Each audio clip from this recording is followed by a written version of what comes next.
Space Jam, one of the greatest animated movies of all time. Better than Beauty and the Beast, better than Toy Story, better than Spider-Verse. And you want to know why?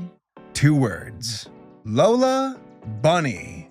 A character who single-handedly made an entire generation go, I did not know that about myself. Is that embarrassing, Blair? That ever happened to you? You're sitting there, you're watching an animated film, and you suddenly find yourself attracted to the animated figure. Isn't that terrible? The Little Mermaid? Oh. Well, in early March of 2021, it was officially revealed that Lola Bunny would have a new design for the sequel of Space Jam. Well, actually, it was revealed in December of 2020, but no one cared. But now they do. They care a lot. And let's just say that some people weren't happy about this change. There was such an uproar that Lola Bunny even started a trend on Twitter. Oh, and I made the mistake of going through the tags and, yeah, some of you all need Jesus. Let him explain. I just don't see what's so funny about the fat Bugs Bunny. Honestly, I think that this entire Lola Bunny controversy is an opportune time for us to have a discussion about character designs and how and why they change. How some characters evolve over time, both with their designs and with their personalities, and whether these changes are an improvement or not. As a matter of fact, I did a video about Lola a few years ago, where I spoke about her transition from Space Jam to the Looney Tunes show. Like, if you're upset over the redesign for Lola from Space Jam 1 to Space Jam 2, then you might want to avoid the Looney Tunes show, because they practically reinvent her for that series. Oh, here it is. Hello? Hi. Oh, nothing. I'm just on a date with a really cute guy. He's sitting across from me right now. He's totally looking at me. Oh, no, wait. Now he's looking down. Now he's looking around. Oh, nope, he's looking at me again. I better go. Okay, call me later. Okay, bye. Friend of yours? Nope, wrong number. But there is no doubt about it. Ladies and gentlemen, this is the single greatest controversy of our age. A controversy so great that it may divide the world itself. Those who are for the original design of Lola, and then those in favor of the redesign. Who is right? Who is wrong? Which side has the stronger argument? And which of these people are just some furries in denial that can't admit that they have a crush on a cartoon rabbit from the 1990s? Why are you holding up a mirror? Oh, got it. Let's take a closer look.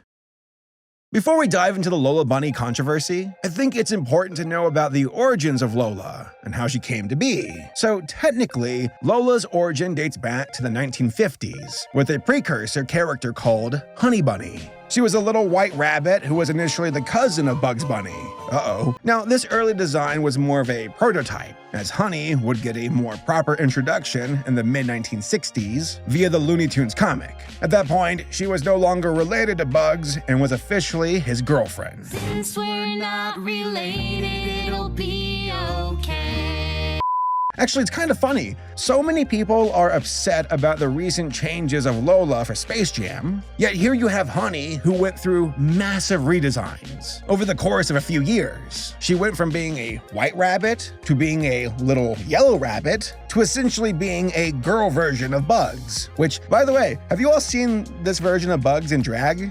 Yeah, makes you think about it, doesn't it? Come on and slam, and welcome to Furry Denial. Now, Honey herself would never officially appear in a Looney Tunes cartoon or movie, though her spiritual successor would. In the mid-1990s, a little movie called Space Jam was being made. It was a simple movie with a simple plot. Michael Jordan playing basketball against a bunch of evil aliens who want to enslave the Looney Tunes. You know, a tale as old as time. Speaking of tale, that's a bad pun, Warner Brothers wanted to inject some girl power into Space Jam and said, hey, let's bring back this Honey Bunny. After a few initial sketches, Warner shot down the idea of Honey, saying that she looked like Bugs in drag, and that a new character is in order. Enter Daisy Lou. aka Lola Rabbit, aka Lola Bunny. At first, Lola looked more tomboyish and looked a bit younger as well, which, by the way, caused some problems of McDonald's of all places. According to my sources, quote, McDonald's had refused to sell Lola Rabbit toys and Happy Meal items if that was to be her final appearance to be used in the film, on the grounds that it would be wrong to have Bugs Bunny paired up with what resembled a teenage girl. End quote. I mean, I guess, yeah, fair point. So now the artists for Space Jam had to redesign Lola all over again. They even got some advice from the legendary Chuck Jones and Friz Freleng. So these two worked on Looney Tunes back in the day. Like, these guys are legends. Though despite getting advice from them, the folks on Space Jam never used their advice. Something about how Chuck and Friz didn't care for Lola and thought that she was a pointless character that would only weigh down Bugs Bunny. But it's safe to say that Warner Brothers ignored their advice and proceeded with their own goals in mind. Regardless of whether you like Lola's design or not, it's always remarkable to me seeing the brainstorming and conceptualization phase of a character's design, to see the artists and writers brainstorm ideas and discover what works and what doesn't work. I mean, just check out all these sketches. There's some really interesting stuff here, and it truly shows the process of how Lola's final design came to be. Oh, and it should be noted that there are two different versions of Lola. There's the character model from the movie, and then there's the design that was used for promotional images and merchandising. For the movie, Lola has, quote, a powder puff tail, rosy red eyelids, and slipper-shaped foot pads. Her secondary fur color is a light tan, while her hair and tail are cream-colored. While the promotional Lola, quote, has a teardrop-style tail similar to Bugs Bunny's, foot pads that extend all the way around her feet, yellow blonde hair that extends down to the back of her head, and her secondary fur color is white.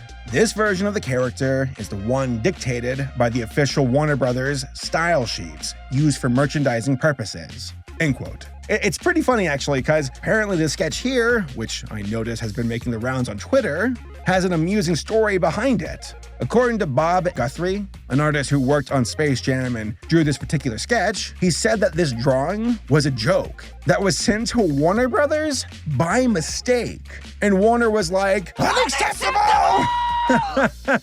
Do not do this image. Send it back. It's hilarious because Warner's like, we want her sexy, but not too sexy, but sexy enough.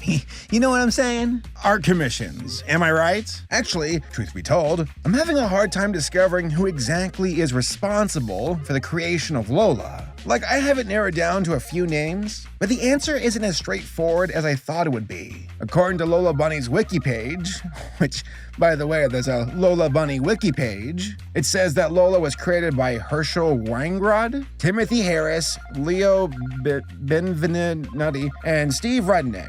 But from what I can tell, these are the writers for Space Jam. I want to know who's responsible for the drawings, though. Who came up with the actual design?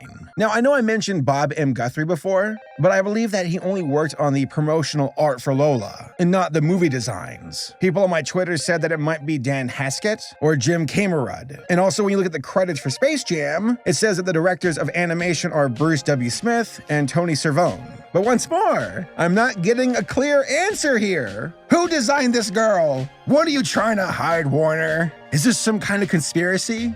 I'm gonna crack this case. It goes all the way to the top, and I'm gonna bust it wide open. Maybe Warner was like, what were we thinking when we asked these horny artists to draw Lola sexy? Quick, burn the sketches. No one must know.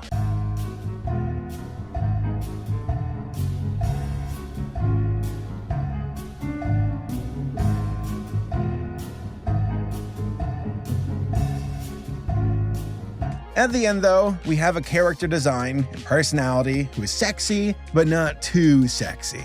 Enough to get howled at by guys with big cartoony eyeballs, but not sexy to the point where it makes parents and children uncomfortable. They were looking for that middle ground back in the mid-1990s, and I think they found it. Because man, do some people really love Lola Bunny. Now, I think it's important to keep in mind that companies usually make the final decisions when creating characters. Artists can only do so much until corporate walks into their office with a bunch of write-ups that usually don't make any sense and only exist to push products. These poor artists grinding their teeth as they have to work with business people who don't know anything about good art. Make your titties big, but not too big, but big enough. You know what I'm saying? You know what I'm saying? You stupid artist. Do you not like the color? The color's fine, just make it look cooler.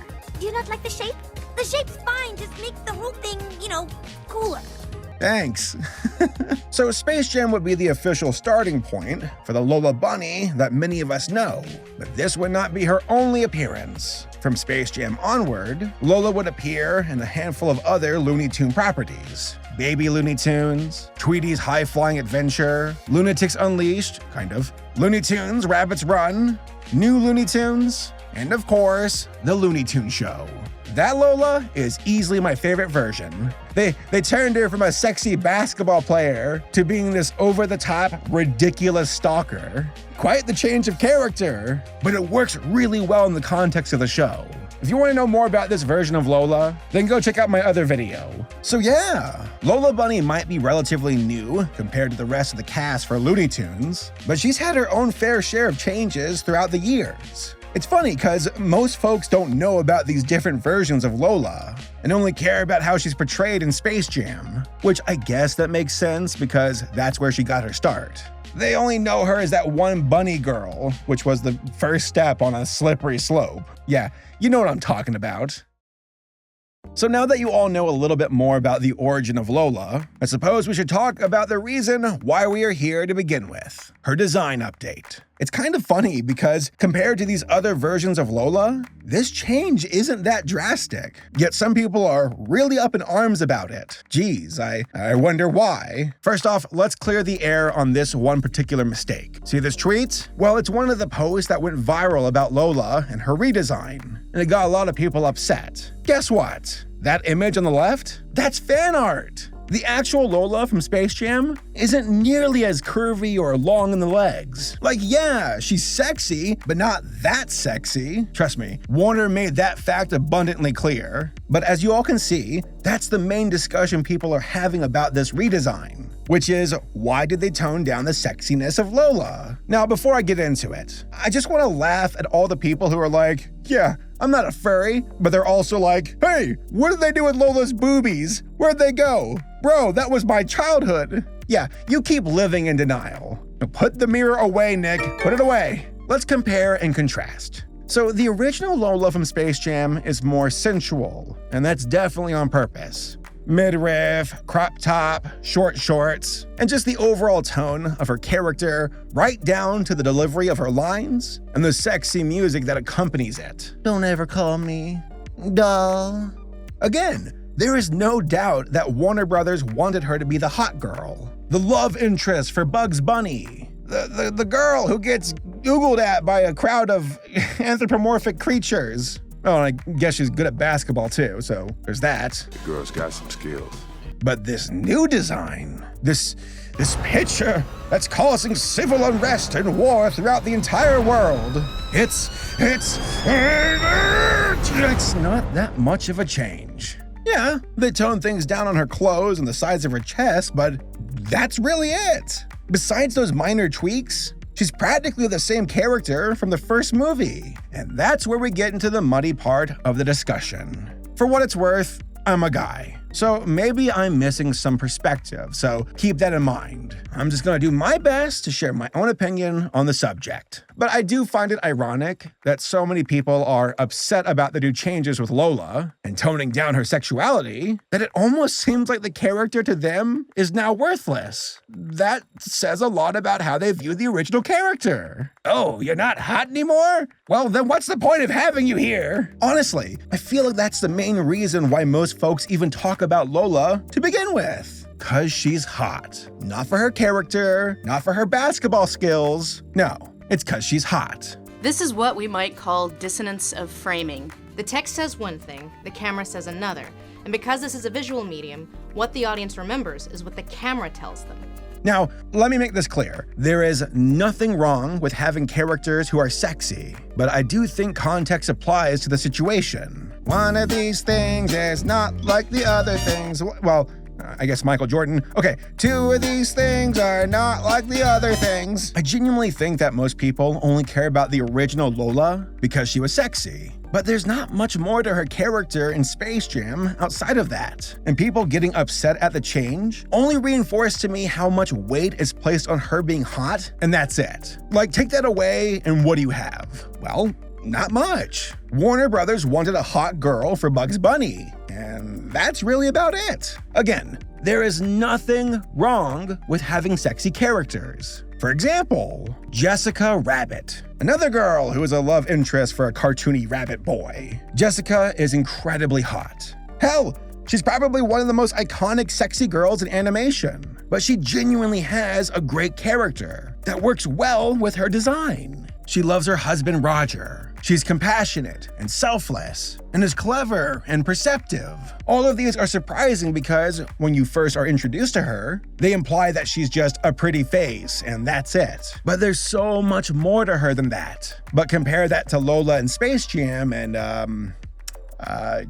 yeah, she was there to fill a role for Bugs. Versus Jessica, who played a critical role in the story and wasn't just some one-note character. And for what it's worth, characters getting redesigns isn't uncommon at all. Garfield, Mickey Mouse, Tom and Jerry, hell, even Bugs Bunny himself. And that was quite recent. Now, I'm not saying that every change is necessarily an improvement. Take the Lion King remake or Powerpuff Girls 2016, for example. Both of those reimaginings sucked. But then you got stuff like the Mickey Mouse shorts or the DuckTales reboot, which completely rock. Change is a gamble when it comes to reimagining properties. Sometimes it works, sometimes it doesn't. But no matter what, change is necessary. That all being said, I think the change for Lola for Space Jam 2 isn't that big of a deal. If anything, I want to see what they do with her character and her role in the story. That's where the movie will truly prove itself to me. Is she going to be an interesting character with some level of nuance? Or is Warner going to hit us with something that's truly awful? Are they going to go from one side of the spectrum to the other? I guess we'll have to wait and see. But I will tell you this, a certain website is going to come out as a winner no matter what.